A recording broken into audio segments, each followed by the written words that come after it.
And welcome back to Learning from Leaders. Host Patrick Dewar. We're in the third part of the I'll call it a teaching today. And the reason that I wanted to share this tool for helping you find your purpose and your passion is because I think all of us should be in positions in our life where we're doing what we love to do. Really, every day where we get up and we're enthusiastic and we're fired up about today I get to go my job, whatever that might be.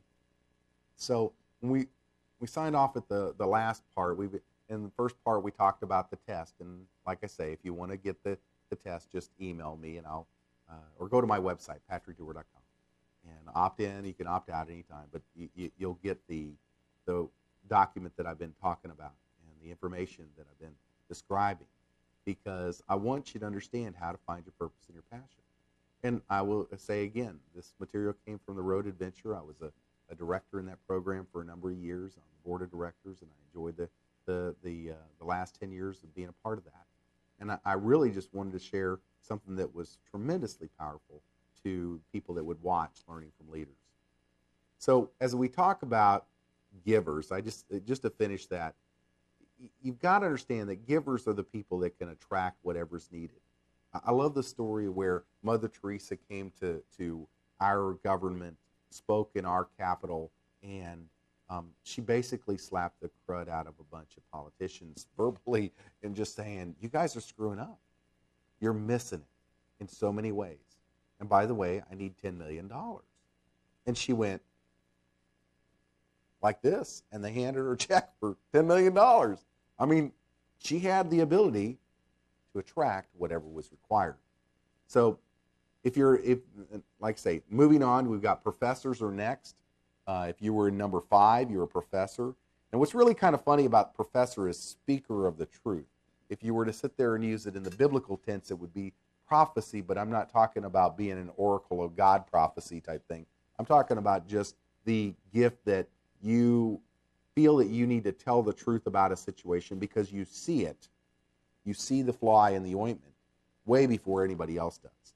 You see the error in the code because you're just gifted that way.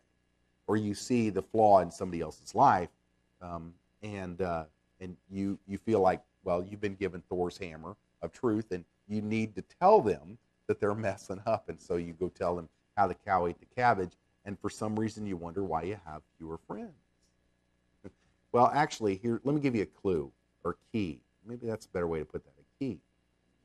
The truth wrapped in love can bring life. The truth by itself can damage. So whenever you feel like you've got something to say to somebody about where they're missing it, or where a group of people are not really quite catching on, think about how they could receive what you have to say. And if you do that, if you think about their ears, not your words, then all of a sudden you'll consider the way that it comes out, and you'll be far more effective in your life because you'll actually be bringing life. Just consider that when you start to go tell somebody how they ain't doing it right and you want to learn them straight. Don't go there.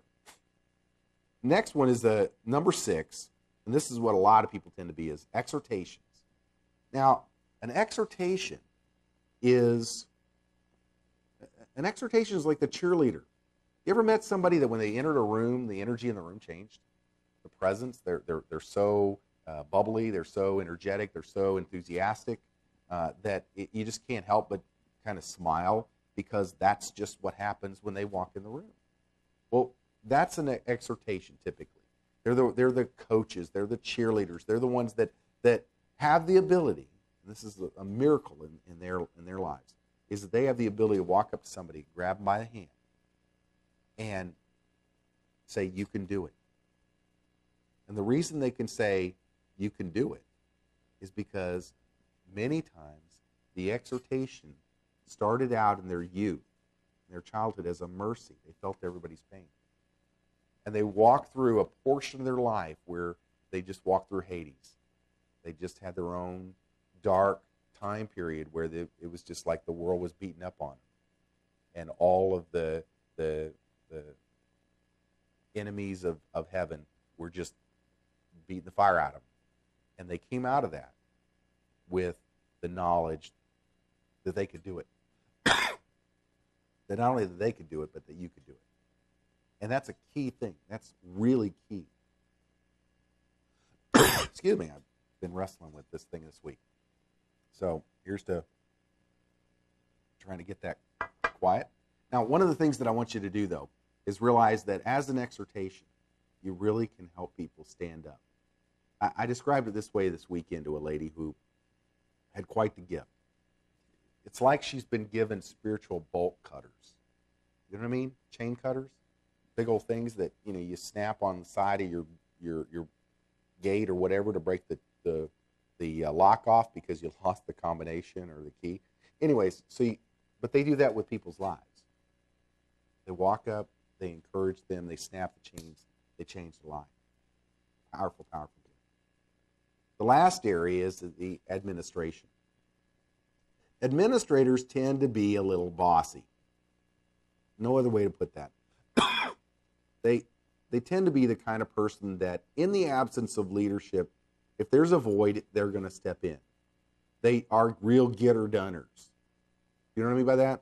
They're the people that, when stuff needs to happen, they make it so.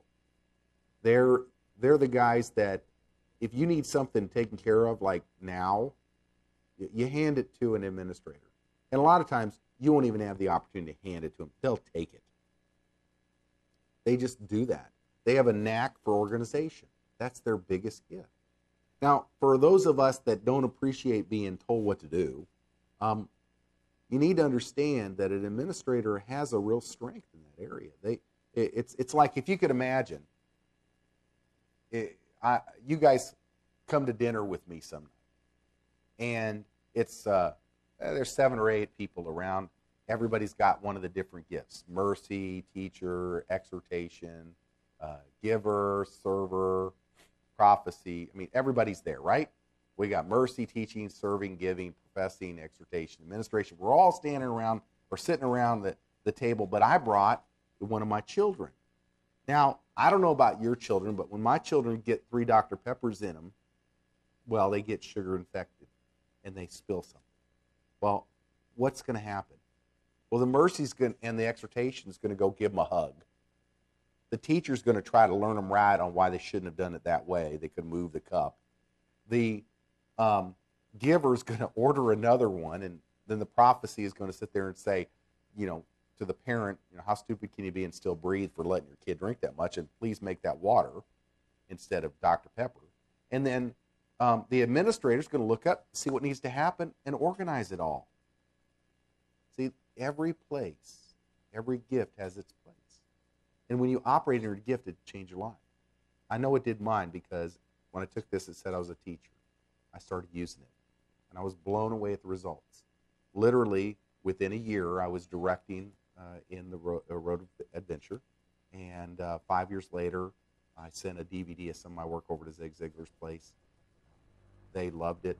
They wanted me to start presenting Zig's work. I did, and then the rest is kind of history. Now we've got the TV show. If you want to, by the way, if you want to be a guest on the show, just contact me. It's patrickdewar.com, and we'll talk about it, see what needs to happen. I do a ton of marketing after the show online. If you want to find out more about me, Google me. Go to Google Videos and see what I'm doing out there. And you'll see what we're doing in the marketplace. I look forward to next week. I have more guests. Thanks again. It's been Learning from Leaders with your host, Patrick Dewar.